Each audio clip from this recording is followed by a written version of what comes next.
Hey, yo, yo, yo, what is good, everybody? I'm Malcolm McFadden, creator of 615 Comics, and you're watching the A Nerd Podcast, episode 16. Y'all, thank you for watching. A little round of applause. Oh, before we start, so I don't forget, like, comment, and subscribe to the channel. The channel is continuing to grow, so please like, comment, and subscribe to the channel and tell your friends about me. All right. So last episode 15, I kind of talked a lot about, I only talked about Green Arrow and kind of the cancellation of it and what I think DC and or Marvel could do to kind of bring in new readers. All right, this episode I have way more topics to talk about, and one of the first topics I'm talking about today, got my little notebook here to, keep me on, so I know what topics to talk about. But today I got a whole slew of topics, so I want to start off with, we're going to talk about some James Gunn.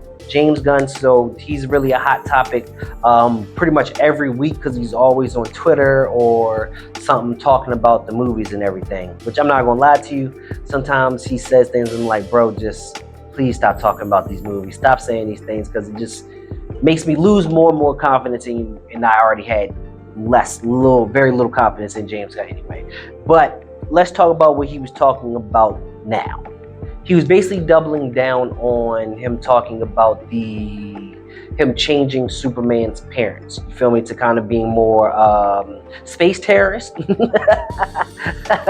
be more space terrorist. You feel me? To be like kind of evil in a sense, which even so, I don't think they're fully evil. I think just telling their son to go to a new planet when their planet is done to kind of populate and stuff. I know with some of the things they said, it kind of just seemed real evilish, but it wasn't too evil to me. And actually the change doesn't really bother me because go further, James Gunn, he's basically said he wanted to that when you do these movies, you kind of put your own style on and things, your own you change little things here and there to make it your own. You feel me? So he was like, there was things to the character that were essential, which he said, like the curl in his hair, which I also thought was weird because like you think the curl in his hair is more important than his parents and his origin, but that's neither here nor there. I'm not going to get into that stuff because y'all just going to call me a James Gunn hater. So I'm not going to get into that stuff, but what he said kind of really sparked an idea for me and a couple things I wanted to talk about. But one thing I did want to say with the James Gunn changing, I'm not mad at the changing of his parents. I just mad at how it doesn't go with the rest of the movie or go with anything else that you're doing in this universe. Because why did when everybody got mad at Superman for like the message about his parents going out in the movie, why did nobody say anything about Supergirl? I know that she was held off to the end of the movie to make a cameo at the end of the movie, but the people in this world, I'm guessing, would know about Supergirl. And the reason not even guessing, the reason I'm saying that is because in Peacemaker, when we start Peacemaker season 2, and they basically show you how they redid the end of Peacemaker and to take out the Justice League and put in the Justice Gang, you see Superman and Supergirl come when basically Argus calls them, right? So that means Argus at least knows about Supergirl, or at least Argus. So why didn't even Lex, who been studying Superman for 3 years, say anything about Supergirl? Why didn't the world say anything about Supergirl? Why, when they brought in Superman, did nobody say anything about Supergirl or looking for Supergirl? Like, she was just out there and nobody came into it. And that was my problem with the change, because it's like you didn't think about that Supergirl was present in this world at that time. But let's get into the actual topic that I want to talk about, going into what James Gunn said. And James Gunn said, one thing he said was these movies, there's not a lot for you to do that hasn't been done before. Well, I'm here to tell you there's easily something you can do that has not been done before. And this is not even just to James Gunn. This is for all comic book movie directors and writers. How about you take a story from the comic, a very popular one, and then turn it into a movie? Panel for panel, scene for scene. Turn it into a movie. I keep talking about in these podcasts, how when they adapt into animation, they turn them into basically scene for scene, panel for panel that the mangas were. Like Like, why can't, I think that's why fans love that stuff. Why can't we do that? That's never been done before. How about y'all don't put your own spin to it? How about y'all don't add this stuff that doesn't even make sense sometimes to the storyline? How about y'all, when y'all take inspiration from a Superman story or a Batman story or just any comic story, you adapt that? Like, why do you have to add your own spin to it? Why can't you make a movie for movie adaptation of, panel for panel adaptation of this comic? Why can't we see that in the movies? You feel me? Like, why can't, like Flashpoint? Why didn't they just make Flashpoint? Like, you feel me? They had everything they needed to make a Flashpoint. They should have just made Flashpoint movie instead of giving us what they gave us. You feel me? Like, they decided to add in their own stuff, add in Batman from this universe, you feel me, and all that, add in this universe and mesh them together and make their own Flashpoint instead of just giving us a live action Flashpoint. That's what I think. For me and other comic fans, that's what I want. Like, they're talking about making a World War Hulk. I want World War Hulk. If you're gonna give me a Planet Hulk, which you already messed up that story, I want Planet Hulk. Give me that. Like even the animated Flash movie, there was a couple changes from the comic book, but for most of the animated Flash movie was basically Flashpoint brought into animation. Like, James Gunn saying, hey, there's not much you can do that hasn't been done. That hasn't been done. That hasn't been done at all, and I really wish they would just do that. Like, I really wish if they would go out of this whole connected universes and then just make the comic a movie. Just make the comic a movie. Just do that. Like, well, I don't see why y'all have to do these things that just kind of make the movies nowhere close to as good as the comic books are. And that is my thing. James Gunn, that's something you can do with your next movie. How about that? Since or anybody else doing a comic book movie, how about that? How about not changing anything and put your own little style on it and then actually just making a comic book movie? Especially for people who don't read comics. Like, that could be an easy way for people to get into comics. Easy way. Like, if they love the Flashpoint, like even the Flashpoint animation movie, you can be like, hey, you like the animation? The comic book is right here, and that's fire too. Like, that's just as good. They're basically the same. Manga and anime. That I just think that we miss the opportunity to really bring in new readers by not just giving them comics to movie. Like, make a movie of the comic, if you get what I'm saying. But please tell me what y'all think about this. Go in the comments, tell me if you like it, tell me if you agree with it, tell me what you think about it, y'all. So I really want to know. This is something, like, when he said that, I really was like, bro, how about you just do this, which nobody has done before? Make the comic book a movie. Do it. You feel me? But I feel like ego and stuff like that, and there's also just being creative and wanting to put out your own creative thing sometimes gets in the way of that. But tell me what y'all think in the comments. Let me know if y'all agree or disagree with me. Okay, moving on. Let's go to my man's Miles Morales, aka Spider-Man. All right, Miles Morales. I talked a couple pods back about how Cody Ziegler is on a generational run with Miles, and yes, he is. But I'm loving that Miles right now is back to being street level. If you don't know, Miles so far has been really has been all over the place. All right, he of course he deals with multiverse stuff. He's been cloned. He had his own clone saga. He's been a vampire. He just got done fighting with gods. You feel me? He's met the Black Panther. You feel me? Like, so much stuff just has happened to Miles, like big worldly. Like, Miles has really been through it. Like, his story, his journey has been crazy. And the new issue that we're at right now, do I have this written down? With issue where I think we're at like 32 or so for Miles right now, and Miles is basically back to being a street level hero. I don't think I got it written down right here. But this new run of Miles, he's back to being a street level hero, all right? And it's really, he's being, he even has Black Cat in it. And he's also being mentored by Misty Knight. She's kind of like she's doing all this detective work that Miles comes along for, you feel me? And now they're actually getting the help from the Black Cat, because these new characters, the White Cat and another character who I'm forgetting her name right now, who this character basically, she can create like these wolves like that. These foxes that basically help her steal and everything, like these ghost foxes that can move through walls and stuff like that. And then the other guy, White Cat, he is lucky. Like he used his luck to help him out, and then Black Cat puts her bad luck on people, this should be a very interesting run that we're going on right now. But for me, I just think it's really dope because I like that Miles can go out there and face vampires, go to Wakanda, face gods, and then come back to New York and just be Miles. He still has his friends, he still has school, he still has his family, and then just do detective work around New York because criminals are still running rampant. I don't know how, because it's like millions of heroes in New York. Like, how are y'all go one block, you fight Moon Knight. Another block, you fight Miles. Another block, you fight Daredevil. Another block, you fight another Spider-Man. How do these criminals get around?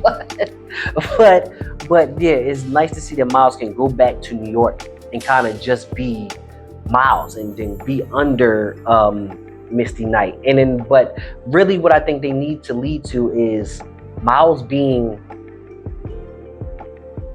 more of a hero, more of a leader. I think we've seen him being mentored by so many different people. These times with Peter Parker, like Misty Knight, we've seen him being mentored. He even got his suit from Black Panther. Like, we see him working with different people here and there. But I think it's time for him to really lead and then be like a hero of his own. And maybe one day possibly lead the Avengers. You feel me? Like, I think you've done so much, that Miles has so much experience as a hero here and there, that he can definitely become more of a top dog hero, more of like an Avengers, you feel me, joining the Avengers, and not just be on like Champions or Young Avengers or something like that. But as for right now, I do like it that Miles is back to being a street level hero. If you're not on to this new run, I think we're at like 32 or 33. But if you're not, I'm actually looking up while we're on to it.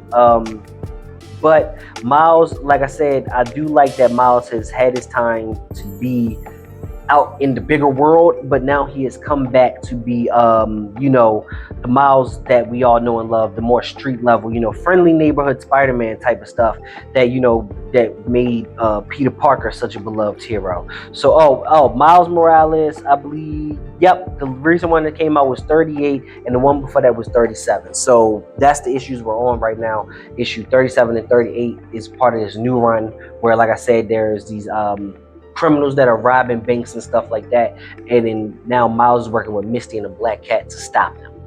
So I love that about Miles, and just tell me what y'all think about it. Miles is one of the Black heroes that I have no complaints about at all. That Marvel has done a great job in all different forms of media, animated, comics, doing a great job, but video games doing a great job with Miles and pushing Miles and kind of making him the Spider-Man of the newer generations. You get what I'm saying? So tell me what y'all think about that. Tell me what y'all think about the Miles. I'll be doing more of the Keeping Up with Miles. I want to get back to doing my Keeping Up with Miles segments, so you can basically, this could be a Keeping Up with Miles segment. All right, and that's kind of what's going on with Miles Morales right now. So like, comment, and tell me what y'all think about it. Let's argue. If you don't like Miles, if you're one of those people where Peter Parker will always be Spider-Man to me, if you're one of those people, let's argue about it. Because I definitely think Miles Morales is the new Spider-Man for this newer generation. I think Marvel did an excellent job of passing that torch and are continuing to pass that torch. So let me know what y'all think about it. Let's talk about it. Okay, so Mando and Grogu. Let's talk about the trailer. Let's talk about the Mandalorin and Grogu trailer. All right. First of all, the trailer looks dope. If you hold on, let me go back. If you didn't know, the Mandalorian, one of the Star Wars TV show that follows the Mandalorian, and this show takes place after like Vader and the fall of the Empire and all that. So I think it takes place before like the newer movies, the newer trilogy came out. So in this, and if you know Mando, he gets Grogu, who's basically like a baby Yoda species, whatever Yoda species is, I can't remember the name. And the show has been following them, all right? And then now they're getting their own movie. And I just gotta say this. This is a big cash grab, a huge cash grab. But I think it's a good cash grab. I think it's a great cash grab, and I say that because the Mandalorian show has been probably the best content of Star Wars we've gotten. Like, especially with these new shows and movies, I think it's the best content we've gotten. And don't get me wrong, I like some of the other content we've gotten too, but I say that this one is the best. Maybe Andor in there with it, you feel me? That's a conversation for another day, but it's one of the best. And then them including Grogu, which, you know, that is merchandise, that's toys, that's kids, you know, that love Grogu.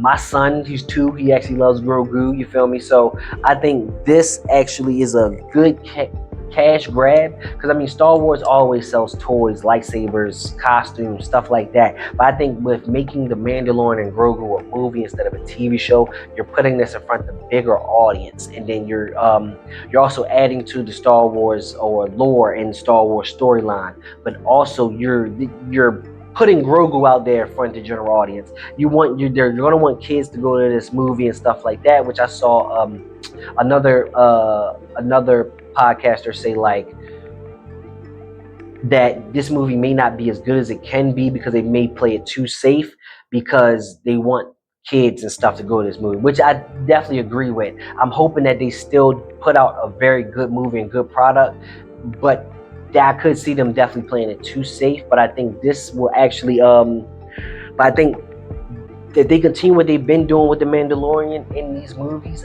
man, I think this could be great, especially with them including characters from other Star Wars media, Star Wars shows and stuff like that in the Mandalorian. I think that could be dope. I think also maybe Ahsoka makes an appearance maybe in this movie. That could be dope too. I think if they bring a lot of these shows that have happened and brought them kind of together in a way, like stuff like, because, you know, Ahsoka deals with stuff from Rebels, and then, you know, even you see some of the Clone Wars in the Mandalorian series. So like, I think all of those shows could kind of come together in this Mandalorian Grogu movie. I think that would be dope. That's why I say this could be a great cash grab.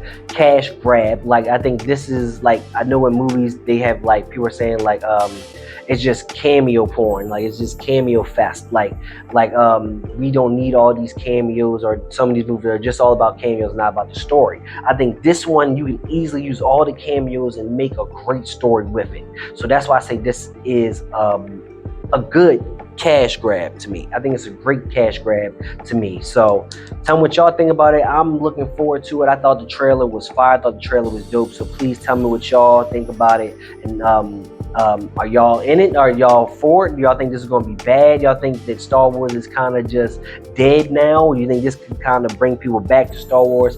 Tell me how y'all feel about it. Okay. I feel like we've done a good couple of things with this podcast.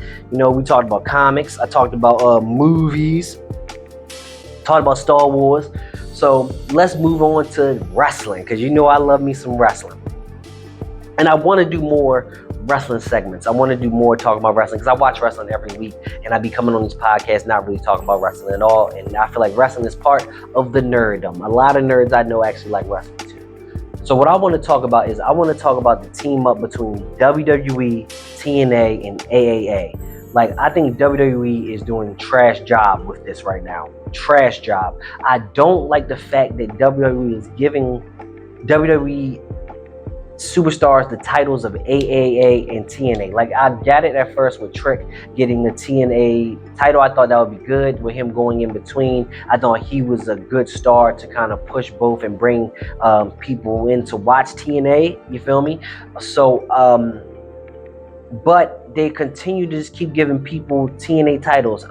Dom just won an AA title. You feel me? Like, I don't like that. I think that if you're going to go into these other brands and stuff like that, and you're taking all their titles for your superstars, and you're not giving their superstars a chance in the WWE to get titles and stuff like that, I think you're kind of doing them a disservice and not really pushing them. You feel me? And bringing the wrestling fans to know them. All right, you feel me? So I think, like, I just think they could have done a better job with this, especially.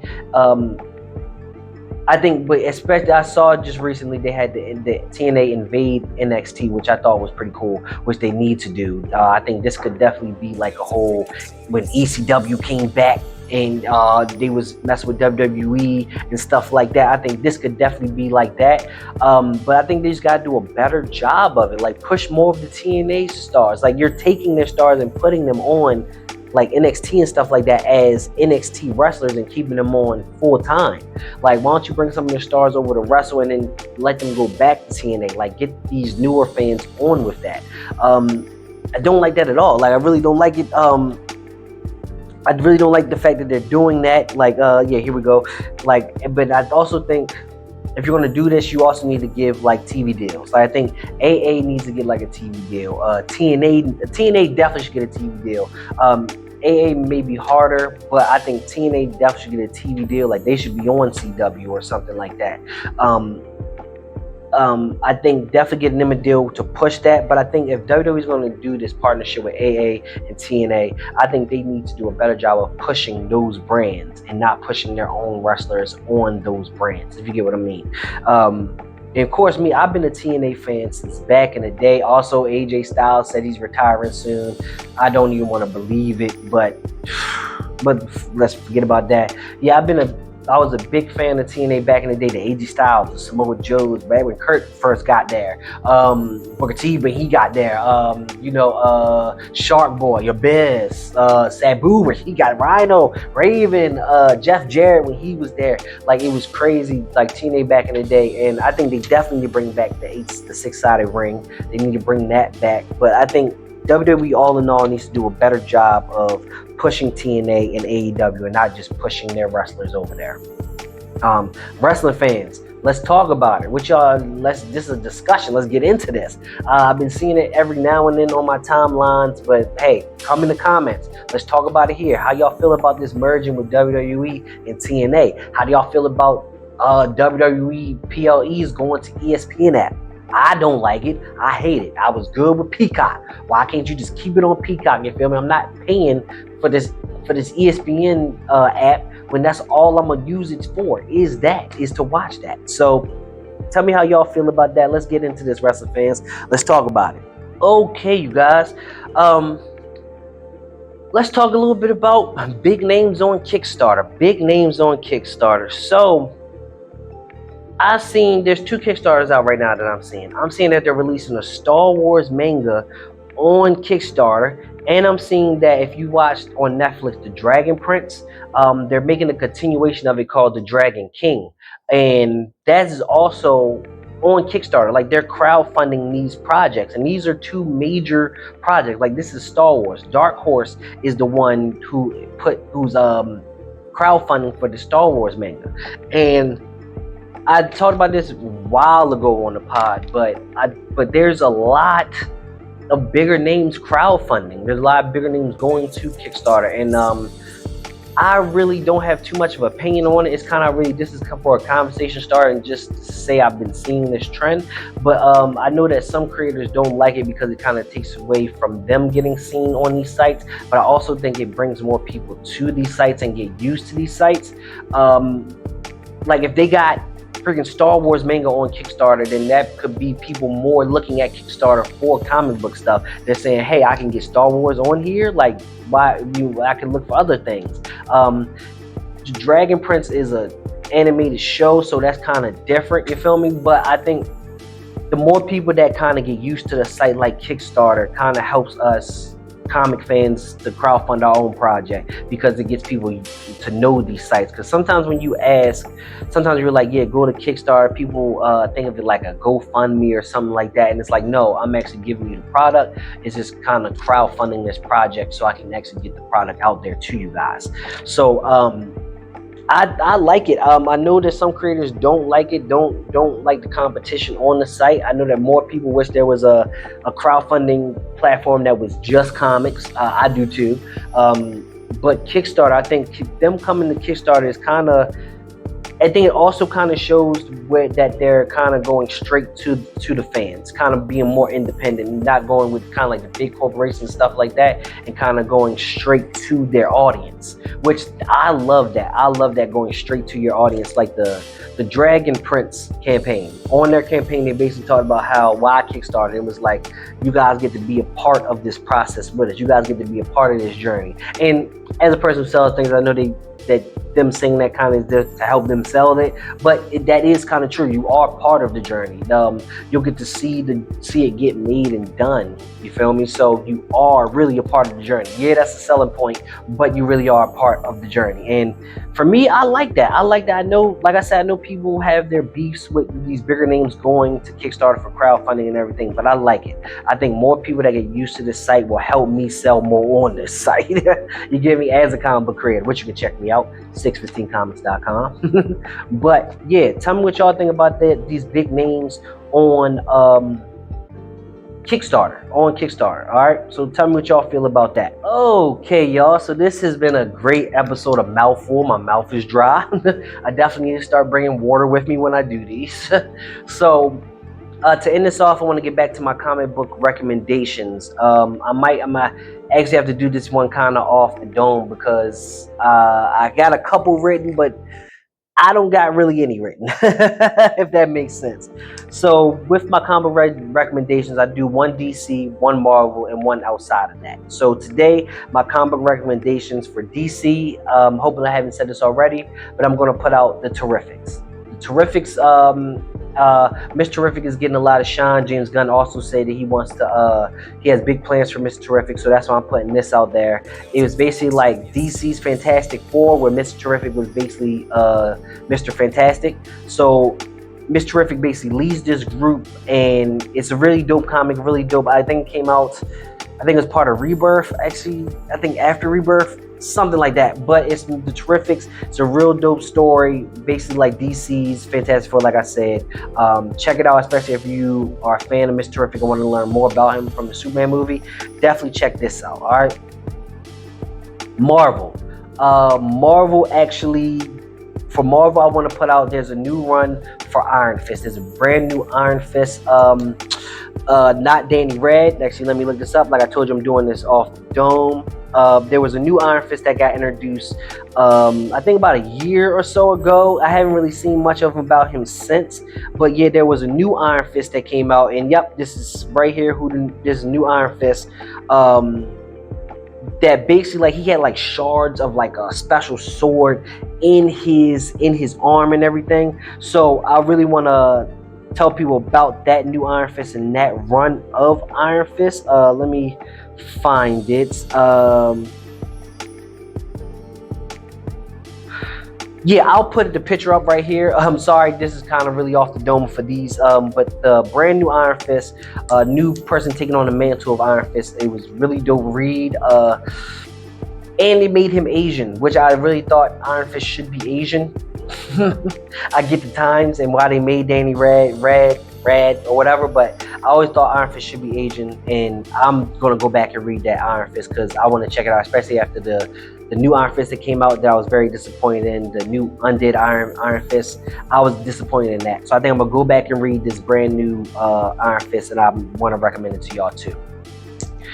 Outside of DC and Marvel, this one's going to be tough because I don't have nothing written down. Valiant Comics Bloodshot. It's really dope series. It actually had a movie with Vin Diesel, which I feel like they could have done better. But if you're into like action, if you're into like assassins and stuff like that, mercenaries, like he's basically like a mercenary. He gets hired to kill people but he has like these nanites in his body that regenerate him. He has to eat like a bunch of meat to regenerate and stuff like that. So please check out Valiant Comics Bloodshot. They have a whole new Valiant run right now for people to jump onto. I'm suggesting the old Valiant Comics Bloodshot. Check that out. It's dope. It's fire, especially if you're into action. But that is all for episode 16 of the Yo A Nerd podcast. Like I always say, like, comment, and subscribe, and tell your friends about me. And thank y'all for watching, and please spread the word. Peace.